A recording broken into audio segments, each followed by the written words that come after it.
நம்முடைய பையன் அல்லது பிள்ளை, நம்முடைய குழந்தை வாழ்க்கையில் ஜெயிக்கணும் அப்படின்னா நான் ஒரு டிப் சொல்கிறேன். இது என்னென்னா, பள்ளிக்கூடத்தில் சொல்லி கிடக்கக்கூடிய ஏட்டுக்கல்வியை நல்லா அரைச்சி ஆராய்ஞ்சு படிச்சுட்டா அவன் வாழ்க்கையில் ஜெயிச்சிருவான். இப்படி நான் சொல்கிறேன் அப்படின்னா என்னை விட முட்டாள் இந்த உலகத்தில் யாரும் கிடையாது. இதை நீங்கள் ஏற்றுக்கிறீங்க அப்படின்னாலும் இது உங்களுடைய அணுகுமுறை கரெக்டாக இல்லை அப்படின்றது அர்த்தம். ஏட்டுக்கல்வியை தாண்டி, ஏட்டுக்கல்வி அப்படின்றது அதாவது ஸ்கூலில் பள்ளிக்கூடங்களில் சொல்லிக் கொடுக்கக்கூடிய விஷயங்கள் நம் வாழ்க்கைக்கு தேவையான ஒரு பகுதி, ஒரு அடிப்படை, அவ்வளோதான்.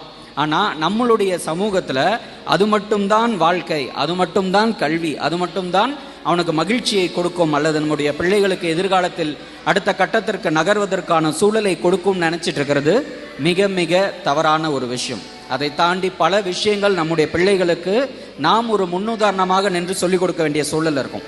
அதில் ஃபஸ்ட்டு விஷயம் நீங்கள் செய்ய வேண்டியது, பள்ளி பாட புத்தகங்களை எப்படினாலும் அவங்க படிச்சிருவாங்க. ஒன்று ஸ்கூலில் சொல்லி கொடுத்துருவாங்க, இல்லை நம்மளும் வீட்டில் கொஞ்ச நேரம் எப்படியா சொல்லிக் கொடுத்து எக்ஸாம் அது இதுன்னு படித்து பாஸ் ஆகிடுவாங்க. அது பிரச்சனையே கிடையாது.